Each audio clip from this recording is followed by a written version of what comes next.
What is up, guys? So now you know what I traded for. One person did comment Genesis, and I didn't get a whole lot of guesses. I was a little disappointed, but somebody was able to guess Genesis based on me saying it's a combination of a Lincoln Town Car and a Ford Mustang. So, as you know, a Ford Mustang has a 5.0, and a Lincoln Town Car is a very comfortable large sedan. So I didn't want to give it away, but apparently I did. So yeah, this is what I bought, and the reason why I bought this was because, as you know, these are no longer Hyundais. The ones that are made now are their own brand, the Genesis G80. So the resale value on the first gen, what I have, went down. I think it was the #1 depreciating vehicle in 2016. And I'm saying that in a positive sense because that allowed people like me who don't want to spend a ton of money on a car get one. And I do remember years ago, it was probably when these were almost brand new, I remember seeing the 5.0 and going, wow, that's a 5.0 on that sedan made by Hyundai. So I was just pretty impressed. And at the time, these are brand new, these were about $47,000. And I would never spend $47,000 on a car. So these you can get under 20 grand now. The one that I bought is the 5.0 R-Spec, and I think it's called Parisian Gray Metallic. I was going to get a burgundy colored one, but it had 20,000 more miles on it for the same price, so I was like, why would I do that? So that's why I transferred it in from Florida. And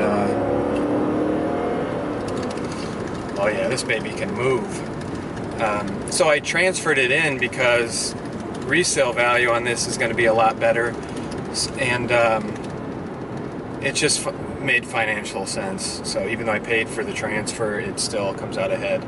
And they made these with a 3.8 liter, a 4.6 liter V8, and a 5.0 liter. So this is the top of the line for power.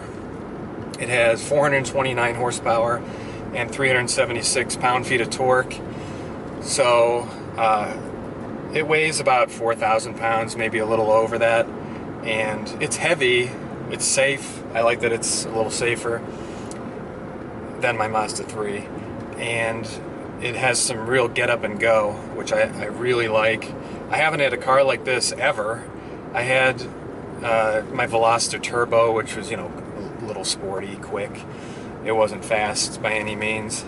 This actually feels fast, and it's got an 8-speed transmission. Oh, here comes a police officer.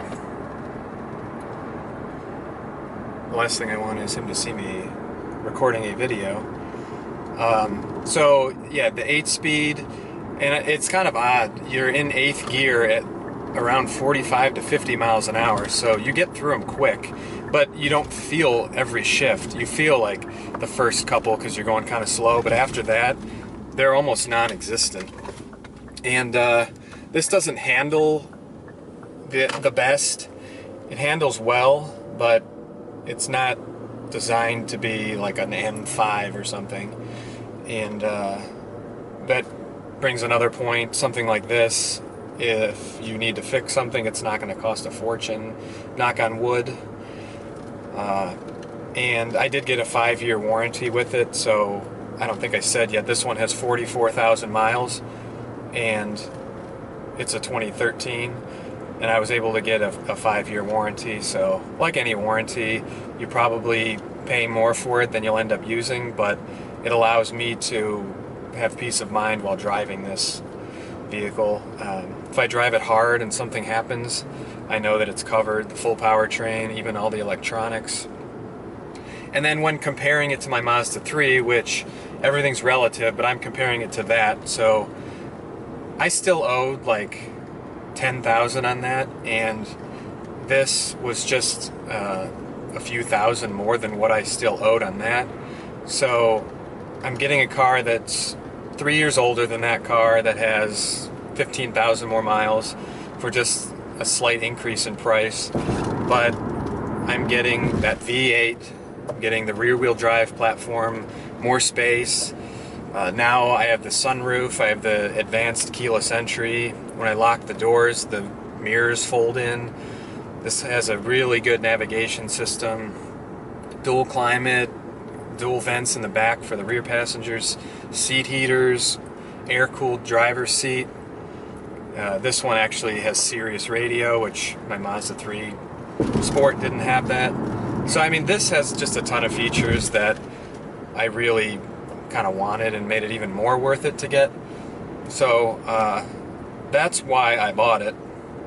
And I don't plan on modifying it a whole lot. I really like that the exhaust is kind of like stealth, and this vehicle is a sleeper in my opinion, because a lot of people probably don't even know what this car is. It was the first year, I believe, that they didn't put Hyundai at all on the outside. It has the Genesis logo on the back and the front, and it even had, well, actually on the steering wheel it had the Hyundai logo, but the previous owner put a Genesis oval sticker over it, so now even that is covered. And there's nowhere in this whole car that it says Hyundai. Not that I care, I mean, I know it's a Hyundai, but it's just kind of nice because they became their own brand, so it almost now seems like it's part of that brand, I guess you could say. But yeah, making a little U-turn here. Let me turn this camera on so you can see the acceleration.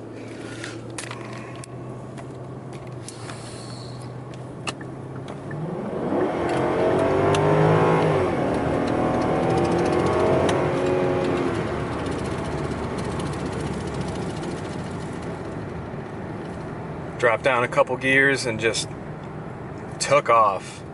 And I don't know if I'm hearing the actual V8 under the hood roaring or if it's that fake noise pumped in, but either way it's pretty subtle and it sounds really good, and you don't hear anything coming from the rear, so it's pretty unassuming to other drivers,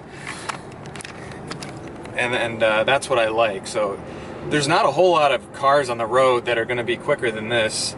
Obviously sports cars like a V8 and a Camaro or a Mustang is going to be better because it's tuned differently and it's lighter weight.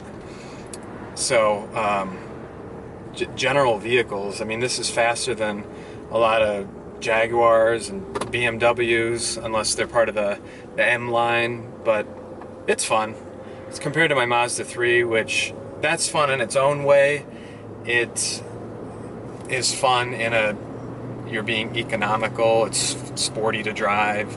You can have a really fun day driving out on the roads and come back and get 35 miles per gallon. This one, right now I'm at 23.2. I took a freeway cruise about 60 miles and back, so I've done quite a bit of highway driving on this tank, but I've also done a lot of acceleration runs, and it's still, you know, low to mid 20s. It's not bad. If I really want to drive conservatively, I could get even better.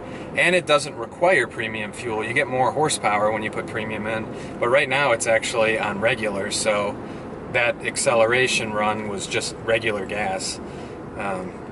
So there's a whole package is really what I liked, and it was time for me to make a move, and that's why I did it. Sorry this was so much dialogue. I don't have the best equipment or roads near me that I can do drive-bys. I got to figure out a good place to go so I can do some exterior acceleration runs, but until then, this is kind of what I've got. So thank you for watching. Hope you guys enjoy. Let me know what you think about the move I made and what you'd like to see me maybe make a video about. See ya. Mikey, I just finished my video. Do you want to come watch it? Do you want to come watch the video, Mike? You're not in it. Do you want to be in it? Okay, you're in it now.